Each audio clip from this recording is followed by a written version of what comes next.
Eu tenho ministrado, compartilhado com vocês sobre esse tema, desejo o fogo que vem de Deus. Se puder colocar para mim, por favor. E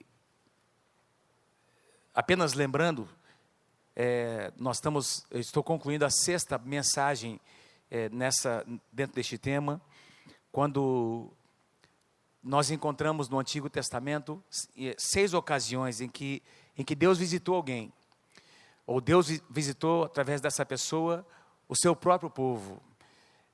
Em algumas ocasiões foi um encontro mais pessoal, em algumas outras ocasiões esse fogo que desceu trouxe um grande impacto, não apenas no coração dessa pessoa que estava oferecendo a Deus um sacrifício, alguma oferta, mas também em todo o povo que estava participando daquele momento especial. Hoje eu quero compartilhar sobre o altar de Elias. Eu já falei sobre o altar de Abraão, de Moisés, de Gideão, de Moisés, no caso, o altar de bronze lá do tabernáculo, quando o tabernáculo de Moisés foi inaugurado, o altar de Gideão, o altar de Davi, no finalzinho da vida de Davi, e o altar de Salomão, compartilhei na semana passada. Se você não ouviu essas mensagens, quero te convidar a acessar o nosso site. É uma sequência que eu creio, que tem a ver com aquilo que Deus tem falado, e para o lugar onde Deus quer nos conduzir como igreja.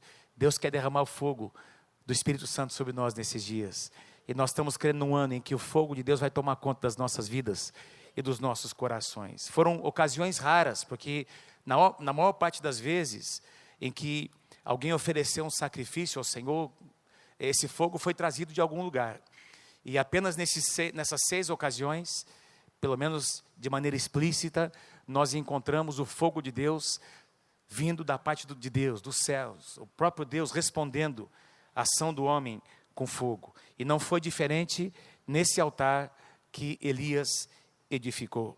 Vocês conhecem, creio que muitos aqui, talvez a maioria de vocês, conhecem a história de Elias. Então a história em si não é uma história que será novidade para vocês, mas nós queremos juntos extrair aqui algumas verdades e princípios, não é?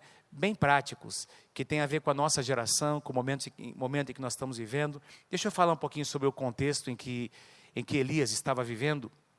Elias aparece no momento como um profeta, no momento em que havia um grande afastamento do povo de Deus para a idolatria. Eles haviam se afastado do Senhor. Vocês devem se lembrar que depois de Davi, melhor dizendo, depois de Salomão, o povo de Israel se dividiu em 2 nações. As tribos do norte que continuaram se chamando como nação, não é, de Israel. A maior parte das tribos estava no reino do norte, cuja capital estabeleceu-se na cidade de Samaria. E esse grupo de tribos de Israel, não é, cada vez eles foram se envolvendo mais, se misturando mais com os povos daquelas terras, dos cananeus, e com a idolatria, e esse povo foi se tornando tão misturado e abraçando a sua cultura, que veio praticamente a se dissipar, a ser dissolvido. Mas o Reino do Sul manteve a tribo de Judá, da qual um dia viria o Messias. Essa foi uma tribo que o Senhor manteve. Então nós temos embaixo a nação de Judá, ao sul, e ao norte a nação de Israel, com a capital em Samaria, ao norte, capital do reino de Judá, ao sul, em Jerusalém, e os judeus são mantidos. Então a linhagem da tribo de Judá é mantida até que o Messias pudesse vir. Deus preservou esse povo. Eles foram exilados, aconteceu um monte de coisa, não é? Nessa trajetória, mas a linhagem do Messias foi preservada para que um dia o Salvador viesse da parte de Deus. Elias, ele é enviado por Deus como um profeta para ministrar na época em que o 7º rei, depois de Salomão, o 7º rei, um rei chamado Acabe, estava governando no reino do norte. E esses 7 reis que vieram depois de Salomão, queridos, foram reis, todos eles ímpios. Então, eu estou falando para vocês, lembrando vocês de gerações que haviam se corrompido. Geração após geração que foi nascendo, sendo liderada por um rei que ao invés de trazer o povo para ter comunhão com Deus, se afastou cada vez mais. Esses reis foram se afastando cada vez mais do Senhor. E Acabe, a Bíblia diz, já vou ler uma passagem com vocês, diz que ele foi um rei muito mau. Ele governou 22 anos no Reino do Norte, no Reino de Israel, e como se não bastasse ele ser um rei que estava caminhando longe, não é, do Senhor, por um arranjo político, uma intenção de se aliançarem com uma outra nação, ele casa com a filha de um rei de um povo pagão, os sidônios, que era um povo extremamente pagão. Esse povo adorava o deus Baal. E ao casar com a filha desse rei, essa moça, essa senhora, essa mulher, chamava-se Jezabel. Acabe casa com Jezabel, e a Bíblia diz que Jezabel era uma mulher terrível, uma mulher manipuladora, uma mulher que tinha uma intenção, tinha uma obsessão no seu coração, fazer de Israel um povo idólatra. Essa era a intenção dessa mulher. E se você ler o contexto, a gente não vai ter tempo para isso, mas você vai observar que Jezabel chegou ao extremo de matar, de perseguir os profetas do Senhor. Na época do profeta Elias foi um profeta muito diferenciado, Elias e Eliseu. Na época de Elias, a palavra de Deus não fala muito sobre isso, nos dá apenas uma ideia de que Elias não apenas ministrou como um profeta, mas ele iniciou uma escola de profetas. Ele começou uma escola onde alguns jovens, rapazes, vieram para serem capacitados, serem treinados para um dia se tornarem profetas do Senhor.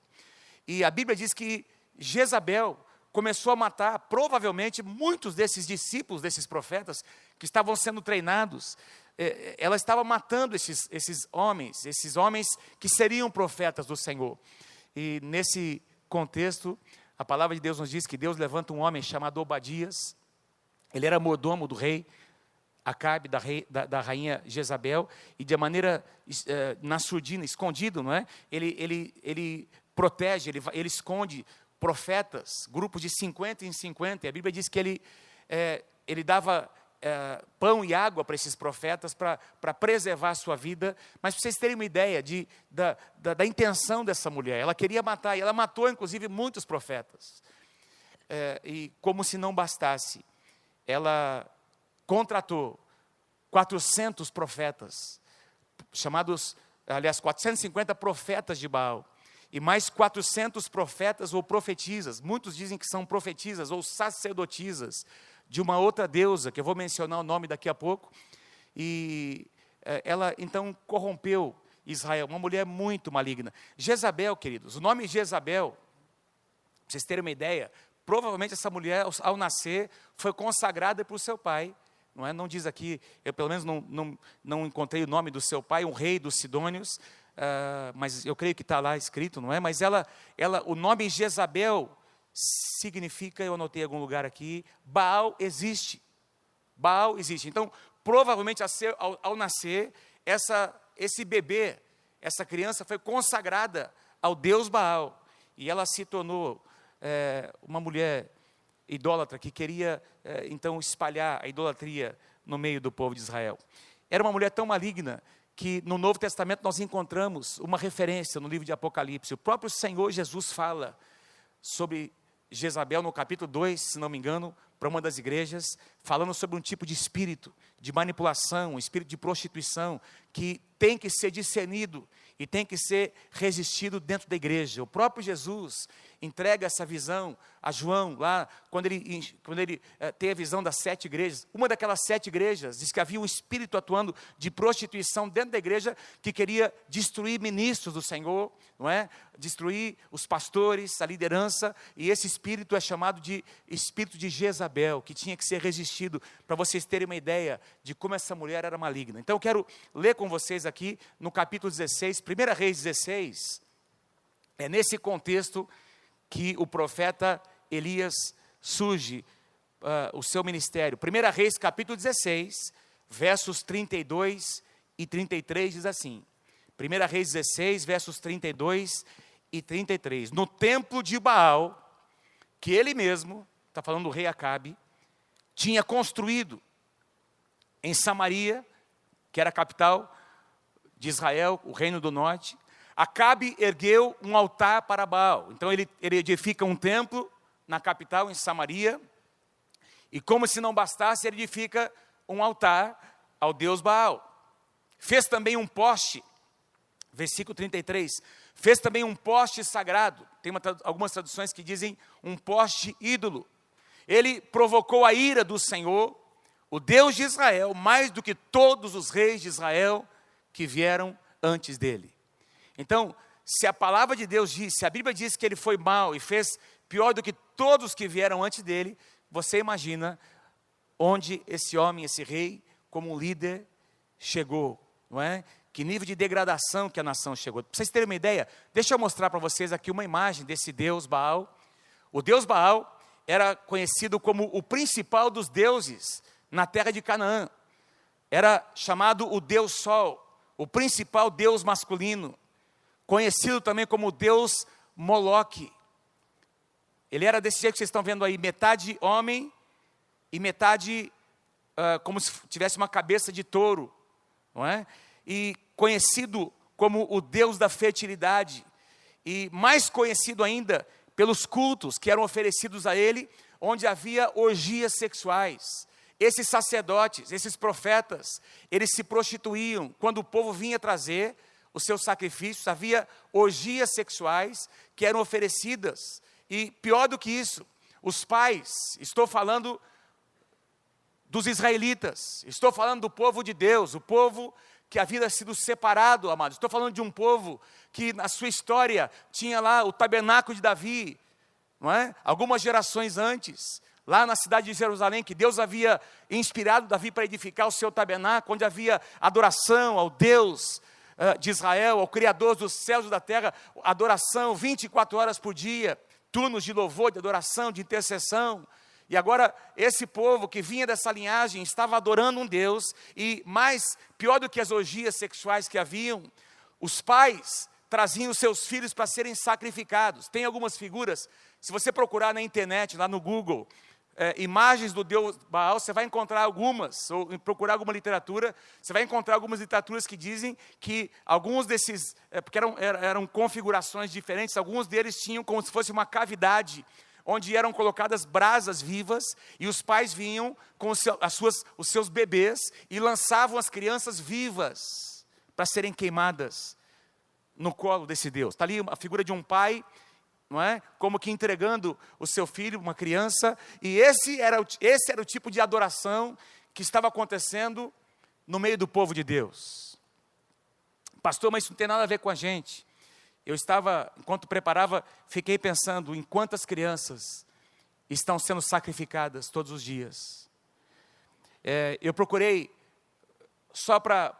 assim, para trazer a vocês algumas informações com dados reais. Eu encontrei uma estatística feita nos Estados Unidos. Os Estados Unidos é um país onde eles fazem estatísticas, tem institutos que fazem isso. O aborto é permitido por lei, estabelecido por lei, e apenas no ano de 2009 e 2010, 1.400.000 crianças foram abortadas nos Estados Unidos. 1.400.000 crianças. Mais de 3.000 crianças por dia, das que foram registradas. Abortos aconteceram 3.000 por dia. E hoje essa estatística deve ter aumentado, o que dá uma média de 2 crianças por minuto. Então, enquanto eu estou pregando aqui para vocês, não é? Tem crianças sendo abortadas nesse momento. E quando eu falo, sabe, queridos, é o que a gente às vezes não presta atenção, porque não existe mais a figura de um Deus, mas o Satanás é o mesmo. Não existe mais a figura de um ídolo, mas o capeta é o mesmo. O safado é o mesmo. O cão é o mesmo. Quem pode entender o que eu estou dizendo? Só muda a cara. A intenção é a mesma. E por que que as crianças, por que Satanás visa as crianças? Porque as crianças representam os profetas do Senhor que Ele quer levantar para a próxima geração. Hoje de manhã nós tivemos aqui 14 crianças que foram consagradas ao Senhor, e nós abençoamos e profetizamos sobre os pais, que eles terão sabedoria para educar os seus filhos, e que eles se tornarão homens e mulheres de Deus na sua geração. Mas tem gente matando criança, tem famílias pleiteando direito. Nesse país que se chama Brasil, tem gente querendo estabelecer leis para dar o direito às mães e aos pais de decidirem o que querem fazer com seus filhos, sendo que a vida, o direito à vida não pertence ao homem, não é o homem que sopra a vida, é de Deus que vem o sopro de vida, é Deus quem dá a vida e só Deus pode retirá-la. A intenção de Satanás é a mesma. Ao lado desse altar, ao lado desse templo edificado ao Deus Baal, Acabe e Jezabel edificaram um poste ídolo, como nós lemos ali, nessa passagem que nós lemos anteriormente, não é? Um poste sagrado ou um poste ídolo, e se você for estudar, tem traduções que dizem que este poste ídolo era nada mais, nada menos do que um tronco de árvore, onde eles faziam, como diz, entalhavam, não é? Como diz, esculpiam a imagem de uma deusa chamada Aserá. Essa deusa era conhecida como a deusa da fertilidade, era um poste. E você pode observar na configuração dela com diversos seios, não é? É uma deusa que era conhecida como a deusa da fertilidade, do amor e da guerra. E sempre que eles edificavam um altar ou um templo para esse Deus Baal, maligno, sempre perto deste altar e deste templo havia um poste ídolo, sempre em lugares altos, onde essa deusa era adorada. E meus queridos, ao invés do povo de Israel, do povo de Deus, clamar o seu Deus pelas colheitas, pedir a bênção de Deus sobre a sua semeadura e a sua colheita, estavam invocando uma deusa maligna, conhecida como a deusa da fertilidade. E você imagina o coração, como o coração de Deus estava ferido, meus amados. E é nesse contexto, é nesse cenário que surge um profeta. Profetas de Deus, amados, sempre foram chamados para confrontar o pecado. Profetas do Senhor são levantados até hoje, meus queridos, para dizer o que a Bíblia diz é isso: pecado é pecado. E é dessa forma que se deve viver. E Deus está levantando profetas do Senhor nessa casa, que não tem medo de dizer a verdade, de amar, de andar segundo a verdade e de dizer o que tem que ser dito. Diga amém se você crê em nome de Jesus. É nesse cenário que surge Elias. E eu confesso a vocês que às vezes eu lia a história de Elias e eu assim achava que, poxa, parece que esse profeta é um pouco arrogante nas coisas, da forma como ele faz, como ele fala. Mas eu vou mostrar a vocês que não era arrogância, era ousadia. Que ele foi enviado por Deus para fazer e para falar o que ele falou.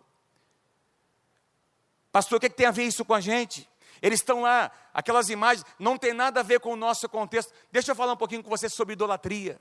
Porque a gente às vezes imagina idolatria sempre, não é? Essa ideia de que alguém está se curvando perante uma imagem, ou fazendo uma oferenda, ou queimando incenso, ou derramando sangue, ou então oferecendo comida, como aconteceu agora no final do ano. Não é verdade? Oferendas e mais oferendas ao que eles chamam de a deusa do mar. Quantos entendem o que eu estou dizendo? E a gente imagina que idolatria se refere a se curvar perante uma imagem. Mas idolatria, meus queridos, é muito mais do que isso. Idolatria acontece quando alguma coisa ou alguém assume o lugar que pertence a Deus no nosso coração. Assume o primeiro lugar no nosso coração. Qualquer coisa que absolva o nosso coração mais do que Deus. Qualquer coisa, amados, que somente Deus pode ser e somente Deus pode nos dar. Quando alguma coisa ou alguém assume esse lugar, então idolatria está acontecendo. É por isso que Jesus disse: buscai em primeiro lugar o reino de Deus. E em segundo, e em terceiro, é isso que Jesus disse? Não, em primeiro lugar, o reino de Deus, e todas as demais coisas vos serão acrescentadas. Porque o nosso Deus é o primeiro e tem que ser o único. Quando nós buscamos a Ele, e nós damos a Ele o lugar que lhe é devido, de fato nós experimentamos a provisão de Deus em todas as áreas da nossa vida. Idolatria também acontece quando qualquer coisa se torna tão central na nossa vida, ou tão essencial, que caso a gente peca aquilo ou aquela pessoa, não é? Aquele objeto do nosso amor, a gente vai achar que é difícil continuar vivendo sem aquilo. Deixa eu tentar explicar. Um ídolo sempre assume, e eu estou falando agora sobre ídolos do nosso coração, eles assumem uma posição de controle. Quando existe idolatria, esse objeto de adoração exerce controle sobre as tuas emoções, sobre as tuas paixões, sobre a tua energia. Quem está comigo, diga amém. Quantos entendem o que eu estou dizendo? Pode ser, por exemplo, uma pessoa muito distante. Aliás, cantores, atletas hoje são chamados de ídolos. Não é assim? Nós moramos aqui perto da Higienópolis, a uma quadra da Higienópolis, e normalmente perto ali, a uma quadra de nós, tem um hotel onde esses cantores sertanejos que vêm cantar em Londrina ficam hospedados. Meu Deus do céu! É impressionante o que acontece ali de madrugada, às vezes, quando esses cantores estão chegando de algum show que eles fizeram aqui em Londrina ou na região. Tem mulheres e moças histéricas que estão ali prontas para fazer o que aquelas pessoas pedirem, elas estão dispostas a fazer, porque aquela pessoa, aquele cantor, assumiu um lugar de ídolo no seu coração. Pode ser alguém muito perto, pode ser o seu namorado, a sua namorada, pode ser o seu filho, pode ser o seu marido, a sua esposa. Idolatria pode acontecer quando coisas assumem o lugar de Deus no nosso coração. Dinheiro, trabalho, a carreira profissional, as conquistas profissionais, até a inteligência, o conhecimento. Nós falamos a semana passada sobre a sabedoria que Deus quer nos dar. Quem crê que Deus quer derramar sabedoria sobre a tua vida? Mas você sabe o que aconteceu com Salomão no final da vida dele? Se você ler o livro de Eclesiastes, você vai perceber o final da vida de um homem muito sábio e muito frustrado. Para ele tudo agora era vaidade, porque ele tinha conseguido experimentar e obter e usufruir de tudo. Então, queridos, coisas podem se tornar ídolos. Sexo, a beleza física. Vocês vão concordar comigo que hoje um dos maiores ídolos é o culto ao corpo. As pessoas estão cultuando o seu corpo. Tem gente que vive para tentar ser ou parecer com alguém. Quantos entendem o que eu estou dizendo nessa noite? Ídolos do coração.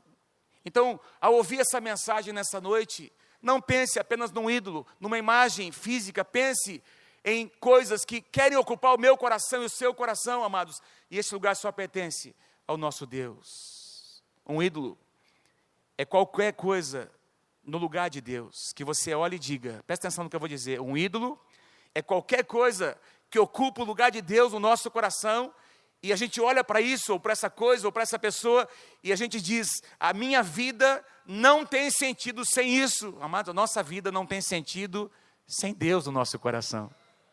A nossa vida não tem sentido sem o sangue de Jesus na nossa vida. Nós podemos e até iremos experimentar perdas, mas quando nós continuamos tendo a presença de Deus, continuamos tendo o sangue de Jesus que está sobre as nossas vidas. Quem pode dizer amém nessa noite? Coloquei aqui uma frase, não é? Nós, aliás, você pode ler comigo essa frase bem forte, vamos lá? Nós servimos a um Deus que não divide a sua glória com ninguém.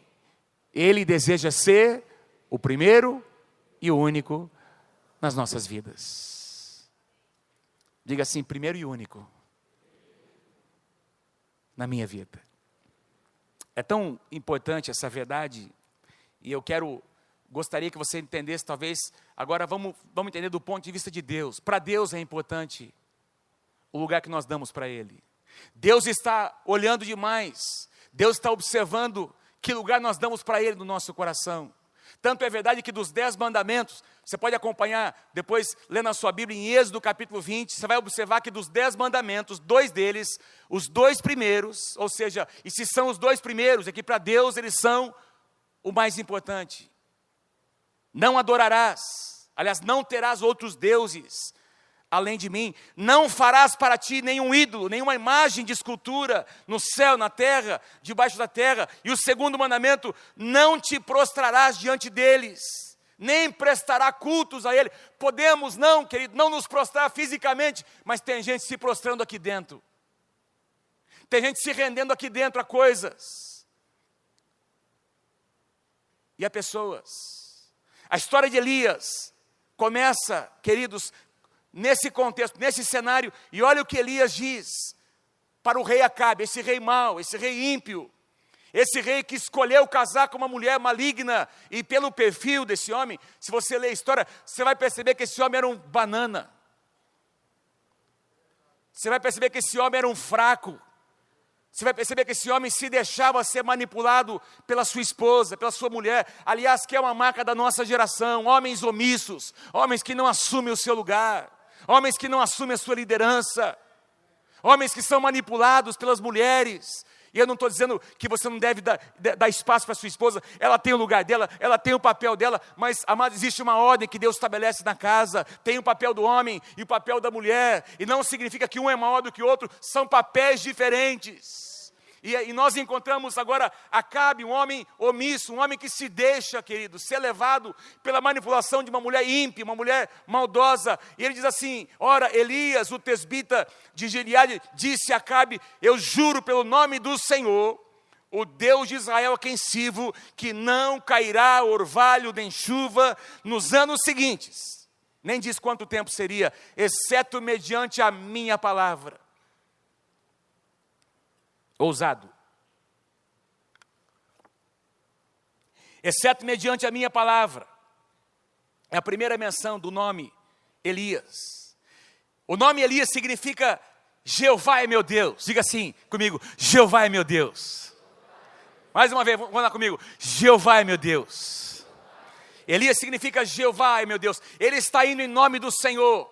Jeová, o Deus Jeová, o Criador dos céus e da terra. E ele vem, queridos, ele confronta, mas como eu disse a vocês, às vezes eu li essa passagem e depois esse cara é ousado, né? Como é que ele chega para um rei e diz, segundo a minha palavra? Ele não diz assim, olha, é a palavra do Senhor, Deus me mandou aqui, mas eu quero te mostrar que Elias, de fato, foi inspirado por Deus. Ele teve um tempo, foi Deus que enviou, e eu vou te mostrar aqui em Deuteronômio capítulo 11, o que Elias fez foi nada mais, nada menos do que citar uma promessa, aliás, uma declaração que o próprio Deus havia feito a Moisés.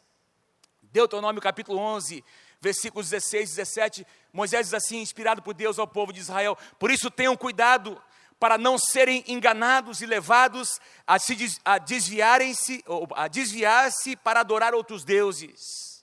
Tenham cuidado de não serem enganados e levados a se desviar para outros deuses. Caso contrário, a ira do Senhor se acenderá contra vocês, e o Senhor fechará os céus para que não chova e para que a terra não produza.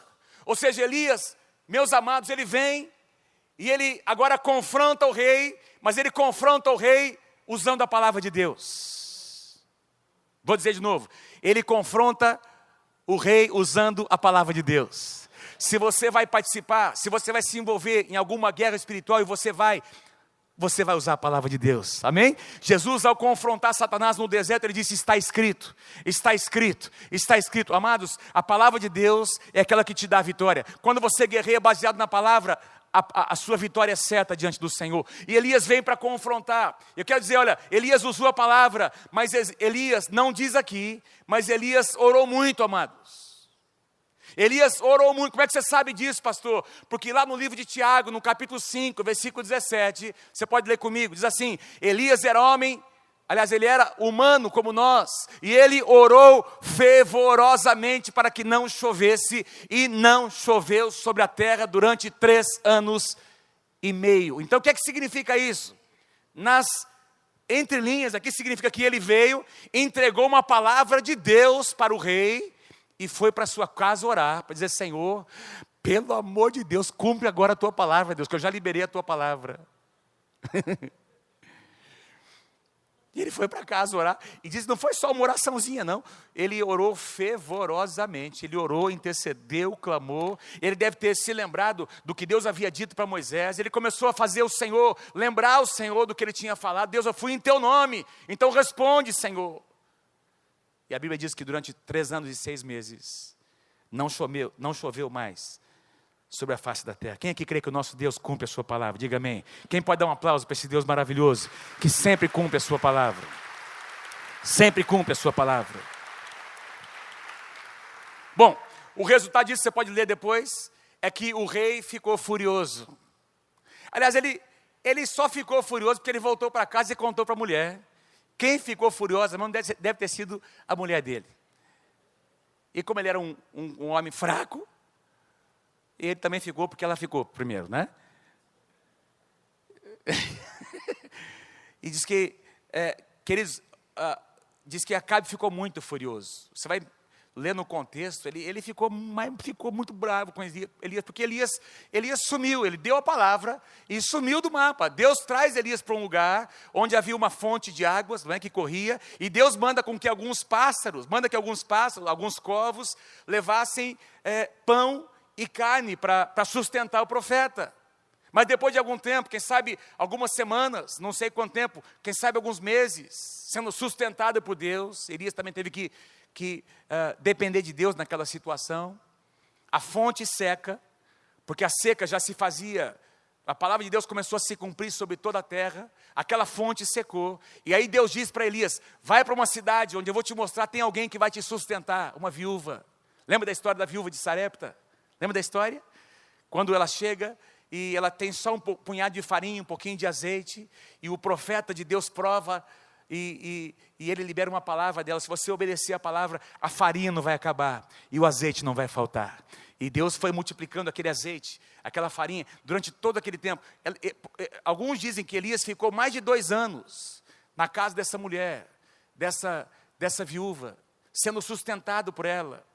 E chegou o momento em que Deus disse, agora eu quero que você vá encontrar novamente o rei Acabe. Interessante que essa cidade chamada Sarepta, diga assim comigo, Sarepta. A cidade de Sarepta, onde estava a viúva, a casa da viúva, ficava nas terras dos sidônios, que era exatamente o povo de onde Jezabel tinha vindo. Deus tem as suas, não é? São coisas interessantes que acontecem. Deus usa uma mulher aparentemente pagã, que tinha ouvido falar do Deus de Israel e que temia mais a Deus do que muitos israelitas. E ela sustenta o profeta. Elias volta para as terras de Israel e aí Acabe fica sabendo. E Acabe vai ao seu encontro. Acompanhe comigo. 1 Reis capítulo 18, versículos 16 e 17. Acabe foi ao encontro de Elias. Acabe foi encontrar o profeta, ficou sabendo que o profeta tinha retornado. Versículo 17, quando viu Elias, disse, amado profeta do Senhor, que saudade que eu estava de você.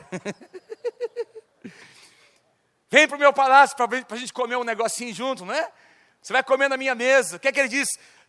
Quando viu Elias, ele disse, é você mesmo, seu safado, perturbador de Israel. A palavra perturbador aqui, no hebraico, é a mesma palavra para serpente. Em outras palavras, sua cobra, sua serpente. E lá vai, não é? Deve ter xingado muito o profeta, porque a Bíblia não ia colocar os nomes que, quem sabe, o rei disse, mas o rei estava muito bravo, não é? E ele veio praguejando sobre Elias. Porque afinal de contas, meus irmãos, imagina, nós aqui acompanhamos as notícias aqui em São Paulo, no ano passado, lembra quando houve aquela estiagem em alguns lugares do Brasil, não é? E você passa ali alguns meses sem água, já vira um caos. Eram 3 anos e meio sem cair uma gota na terra.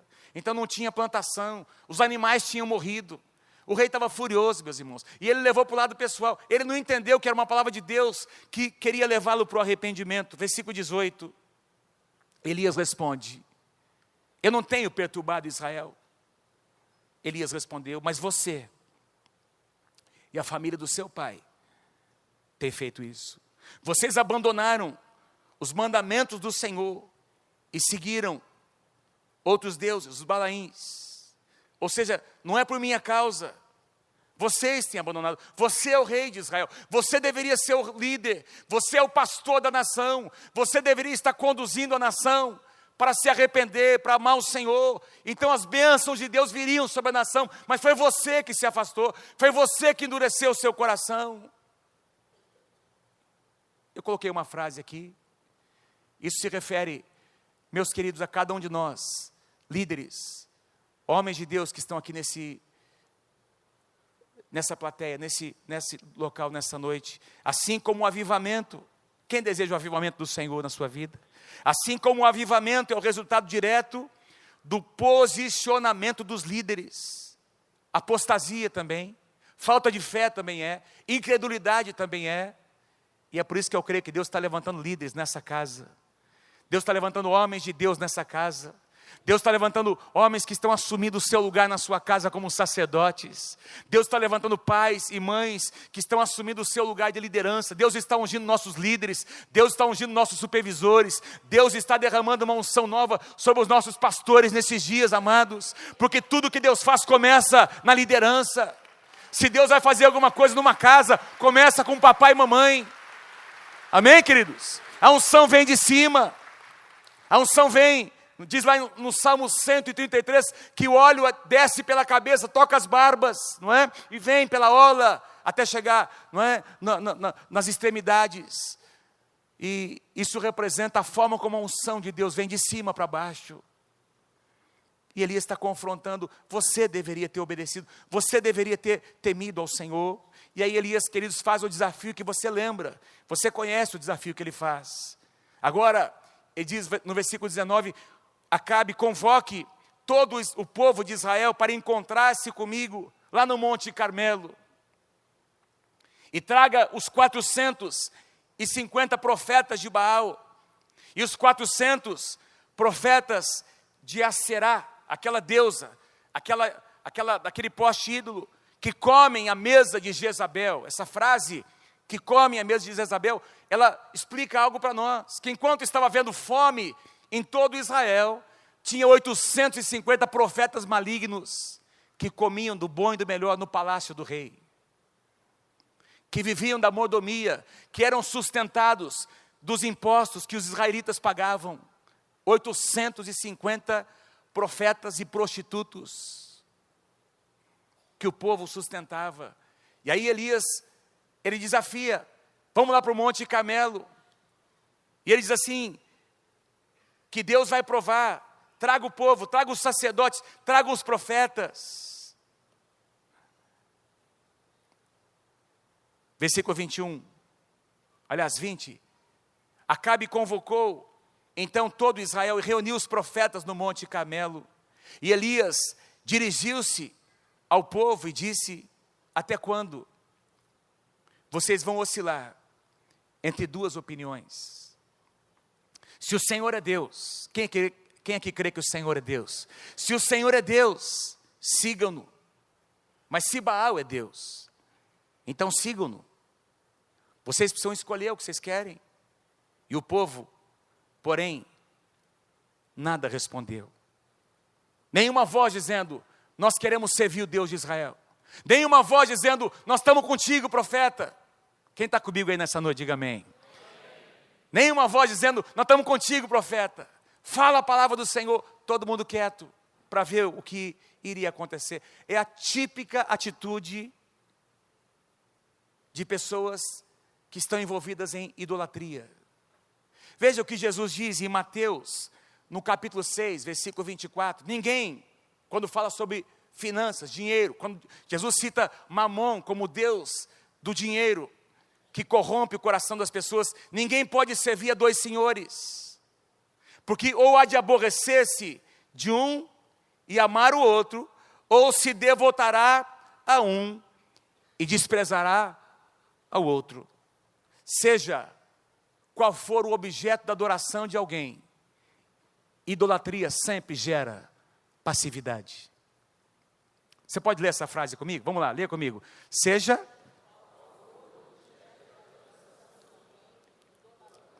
sempre gera.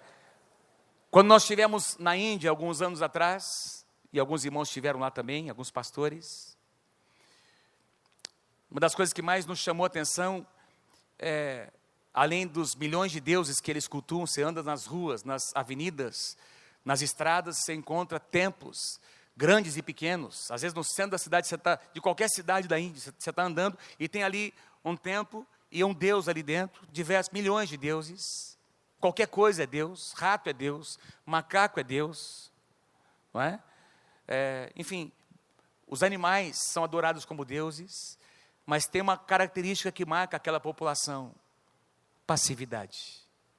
Então funciona mais ou menos assim: se tem uma família que geração após geração eles comiam, viviam de comer, de obter sua comida no lixo da cidade, geração após geração, eles vão continuar fazendo isso. E se alguém diz para eles: não, mas olha, tem alguma coisa melhor para você fazer. Não, eu nasci aqui, essa é a minha linhagem, é a ideia das castas, e eles aprendem, é incutido na mente deles, de que geração após geração foi isso que eles fizeram, e as futuras gerações vão continuar fazendo o que os seus antecessores fizeram.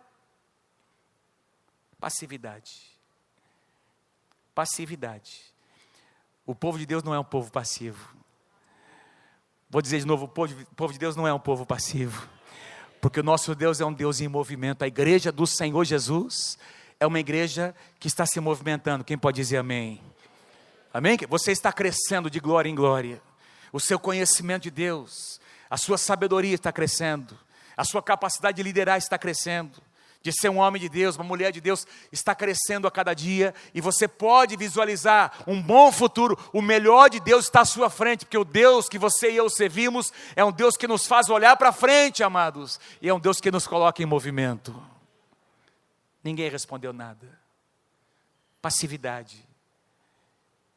O profeta está ali confrontando, e eles estão pagando para ver o que vai acontecer. Vamos ver o que vai acontecer aí.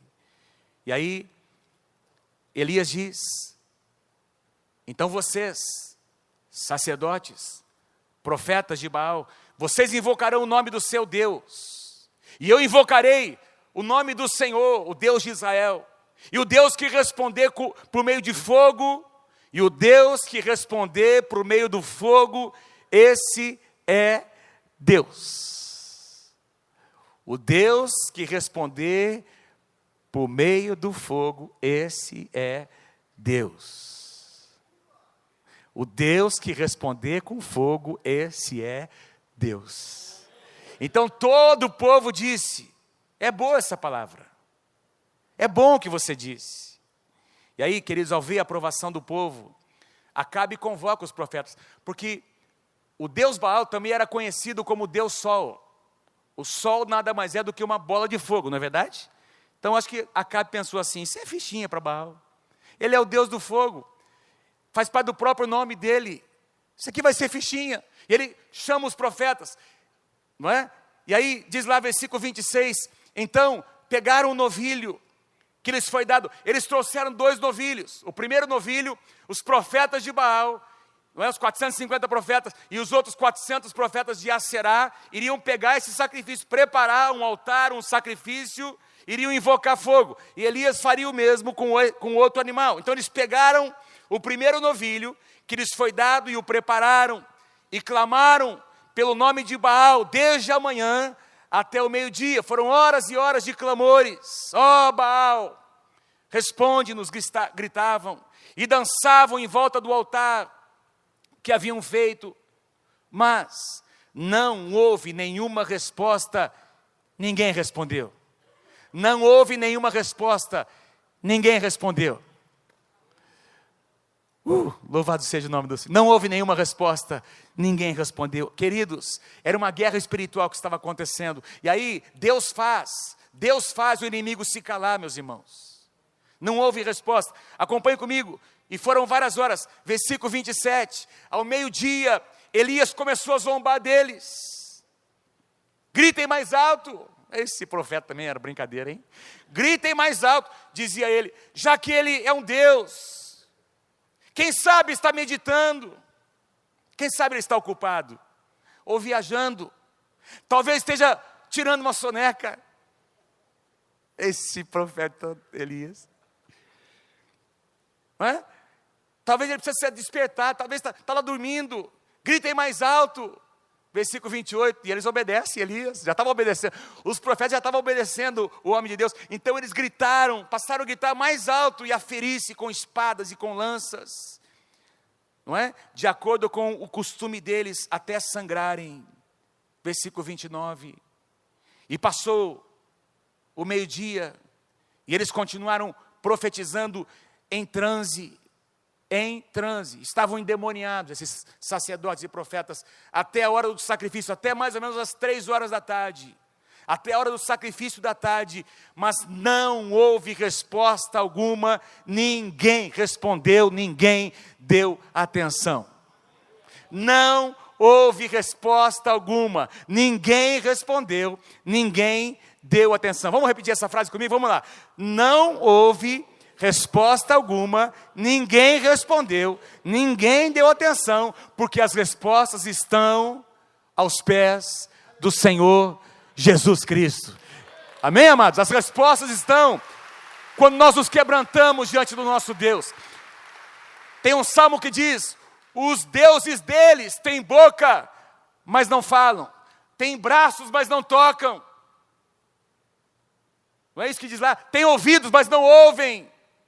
Mas o nosso Deus é um Deus que tem boca e Ele fala, Ele tem braços e toca, Ele cura, Ele tem os seus pés, Ele se aproxima de nós, Ele vem ao nosso encontro, Ele sempre toma a iniciativa, Ele vem e Ele ouve, Ele tem ouvidos e Ele ouve as nossas orações. E Elias, sabe, deixa eu dizer uma coisa a você, não é que Elias está zombando dos profetas, na verdade, na minha interpretação, na minha avaliação, Elias está tentando despertar o próprio povo de Deus, amados, para dizer: olha, onde vocês estão colocando a sua confiança, olha onde o coração de vocês está. Vocês estão invocando um Deus que não é Deus. Vocês estão se quebrantando perante entidades que não respondem. Voltem o seu coração para o Deus de Israel. Elias, amados, está tentando profeticamente despertar o povo de Deus. E Deus, nesses dias, o Espírito Santo está aqui, amados, nesse lugar, nos envolvendo para despertar o coração de homens e mulheres sedentos de Deus, que desejam mais de Deus para este ano, que desejam experimentar o fogo de Deus neste ano. Pode ser que você tenha conquistado muitas coisas, mas eu quero dizer para você nessa noite, em nome do Senhor Jesus, tem mais conquistas para você, tem mais, tem vitórias diante de você, à sua frente, tem coisas que você jamais imaginou que você poderia obter e conquistar, e ser em Deus, e Deus tem preparado isso para você nesses dias. Aquilo que não subiu ao coração do homem, que o ouvido não ouviu, que o coração nunca sentiu, é o que Paulo diz que são as coisas que Deus tem reservado para aqueles que o amam. Quem quer receber isso, diga amém em nome de Jesus. Então foi algo intencional. Elias está ali, não é uma zombaria apenas, ele está tentando, meus queridos, incitar o povo de Deus. Sabe o que Elias faz? Eles estão lá essas horas e horas, e aí Elias diz assim: agora é minha vez. Fala para o teu irmão assim: agora é minha vez. Fala para o teu irmão assim: eu sou o cara, eu sou. Diga lá, eu e você somos as pessoas que Deus vai usar. Não, vocês não estão entendendo, gente. Quem crê que Deus vai te usar, diga: eu creio em nome de Jesus.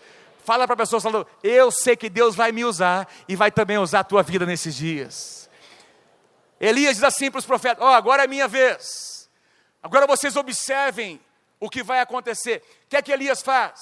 Você pode ler depois nos versículos seguintes. A primeira coisa que ele faz é restaurar um altar que um dia tinha sido edificado ao Deus de Israel, mas que estava em ruínas. Quem aqui crê comigo que Deus deseja que nós restauremos o altar primeiro nas nossas vidas? Ele restaura o altar. Como é que ele constrói esse altar? Ele pega 12 pedras, representando as 12 tribos de Israel.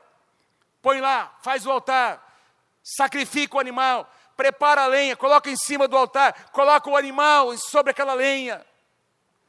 E ele diz assim, queridos: joga água, faz lá um rego, faz lá uma valeta em volta desse. Ninguém estava entendendo.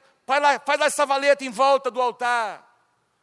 E aí ele diz o seguinte: manda trazer água, não é? Diz que eles trouxeram várias vários cântaros cheios de água. Provavelmente trouxeram essa água lá do mar Mediterrâneo, que fica a alguns quilômetros ali do Monte Carmelo.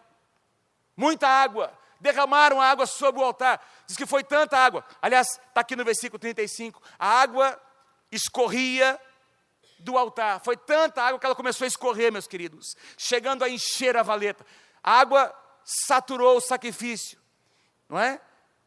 Ali umedeceu todo aquele sacrifício, a lenha escorreu do altar e encheu aquela valeta que tinha em volta. E a hora do sacrifício, diz lá, o profeta Elias colocou-se à frente do altar e orou.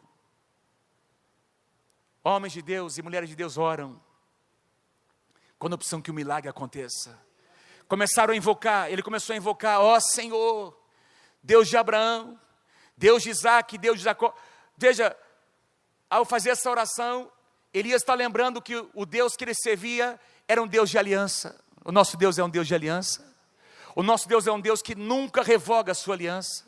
O que ele prometeu, ele vai cumprir. Deus de Abraão, Deus de Isaac, Deus de Israel. Que hoje fique conhecendo que tu és Deus em Israel. Elias está dizendo: a glória não é minha. O que vai acontecer aqui não vai trazer glória para o meu nome. É para glorificar o teu nome, meu Deus.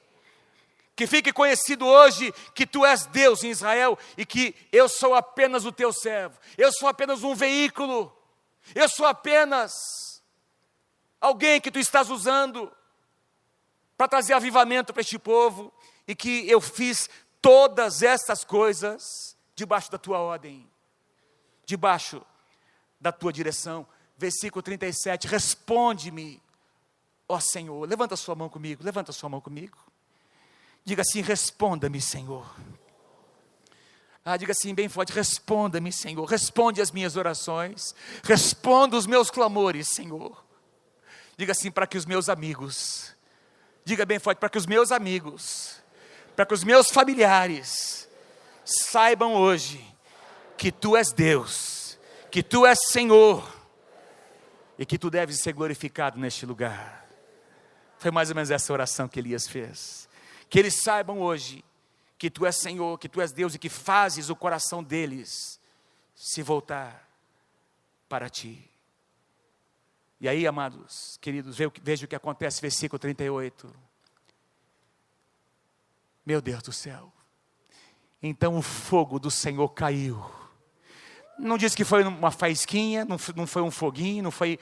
Diz que o fogo caiu sobre aquele sacrifício. Então o fogo do Senhor caiu e queimou completamente o holocausto, a lenha, as pedras, até o chão, queridos. E também secou totalmente a água que estava na valeta.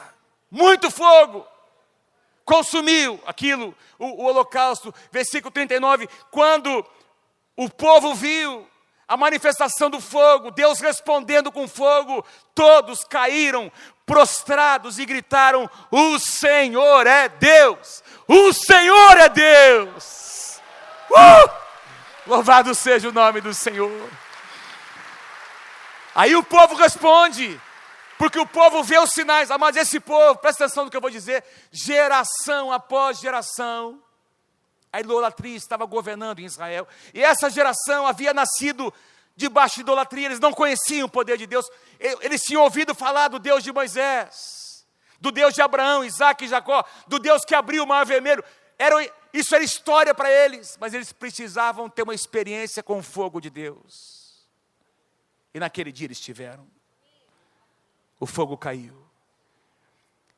E todos responderam. A passividade foi embora. E o fogo de Deus tomou conta, literalmente, do coração de cada um deles. Eu quero profetizar sobre a tua vida nessa noite, em nome de Jesus. Músicos podem vir, por favor. Que o fogo de Deus vai vir. O fogo de Deus vai tomar conta da sua vida. Queridos, eu coloquei aqui alguns princípios importantes, quero finalizar com isso, presta atenção no que eu vou dizer. O que a experiência de Elias nos ensina? Em primeiro lugar, leia comigo lá número 1, leia comigo lá, quando agimos em obediência, nós nos tornamos invencíveis. Quando você age em obediência, a palavra de Deus, a direção de Deus. Quando você age em fé como homem, quando você está debaixo de cobertura, e sabe, amados, cumprindo o que a palavra de Deus pede para você fazer, você se torna um invencível diante dos principados e das potestades, porque maior é aquele que está em você, do que aquele que está contra você. Em todas essas coisas, somos mais do que vencedores. Nenhuma arma forjada contra ti vai prosperar. É o que a palavra de Deus diz lá no livro de Isaías, no capítulo 54. Quando agimos em obediência, somos pessoas invencíveis. Nós não seremos envergonhados. Aliás, Isaías 61 diz que no lugar da vergonha, nós experimentaremos dupla honra nas nossas vidas. Número 2. Leia comigo, número 2. Antes de tudo, antes de mais nada, vamos lá. O altar tem que ser restaurado. A primeira coisa que Elias fez foi restaurar o altar do Senhor. Quem deseja restaurar o altar de Deus na sua vida, diga: eu quero, em nome de Jesus. Restaurar o altar do Senhor. Em terceiro lugar, a nossa arma mais eficiente, o que vai nos garantir a vitória mesmo é o que, amados? A palavra de Deus e a oração. Lembra o que eu disse? Quando Elias confrontou Acabe, ele estava lembrando o rei daquilo que Deus já havia dito a Moisés centenas de anos antes. Palavra de Deus, está escrito. E ele saiu da presença de Acabe e foi orar para que a palavra se cumprisse. Palavra de Deus e oração são as nossas armas mais poderosas, juntamente com o sangue de Jesus. E para finalizar, o fogo de Deus é o selo. É o sinal da aprovação. E é o que nós devemos desejar. Senhor, responde com fogo. Responde com fogo, Senhor. Eu não estou aqui falando de um fogo natural. Você entende o que eu estou dizendo? É o fogo de Deus, é o fogo da glória de Deus, é o fogo da presença de Deus, que eu e você precisamos experimentar todos os dias nas nossas vidas. Você pode dar um aplauso a esse Deus maravilhoso? Fala para o teu irmão, deseje o fogo que vem de Deus. Você pode ficar em pé comigo nessa noite?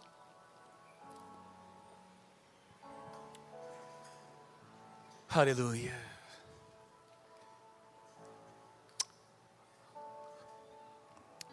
Gostaria que você tivesse nesse momento em espírito de oração. Não vou fazer nenhum apelo, mas nós temos alguns minutos. Eu quero orar com você nessa noite. Presta atenção no que eu vou dizer. O último pensamento, o último princípio que eu gostaria que você guardasse.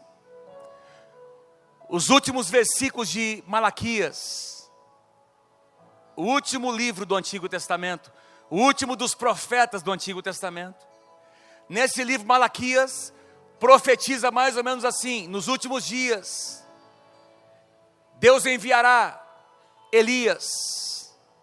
Não estava falando do homem Elias, nem do profeta, a pessoa, mas estava falando da mesma unção de Elias. E o coração dos pais vai se converter ao coração dos filhos. E na medida em que a maldade se multiplicar, esta unção vai fazer com que cada vez mais se distingua, haja distinção entre aqueles que servem a Deus e aqueles que não servem a Deus. O último capítulo de Malaquias. Quando você lê um dos evangelhos, em Lucas, o próprio Jesus diz que João Batista veio debaixo da unção de Elias. João Batista veio, qual foi o ministério de João Batista? Preparar o caminho do Senhor. João Batista veio pregando arrependimento. João Batista foi aquele homem que disse: olha, eu vos batizo com água, mas depois de mim virá alguém que vos batizará com o Espírito Santo e com fogo. João Batista veio para preparar o caminho do Senhor, mas o mesmo Jesus disse, deixou claro em Lucas, capítulo 3 ou 4, que João Batista representava o cumprimento parcial da profecia de Malaquias, porque a profecia plena vai se cumprir nos últimos dias. Assim como João Batista foi um precursor de Jesus na sua primeira vinda, a igreja A geração que vai experimentar o fogo de Deus, a geração que vai experimentar a unção que estava sobre Elias, será a geração precursora da segunda vinda de Cristo, meus amados. Uma geração que vai desejar o fogo de Deus, uma geração que vai desejar viver uma vida radical diante do Senhor, uma vida consagrada, uma vida, não é, de um homem, de uma mulher que confronta o pecado, que não se conforma em viver cocheando entre dois pensamentos em cima do muro. Homens e mulheres definidos, que tem um DNA definido, um chamado definido. É isso que eu quero, é isso que eu vou fazer, esse é o meu chamado, eu vou pagar o preço, porque eu desejo ver o fogo de Deus caindo sobre a minha vida e sobre a minha casa. É a geração que vai experimentar a unção que estava sobre Elias. Você deseja isso? Então levanta as suas mãos e canta essa canção. Seja a tua oração nessa noite.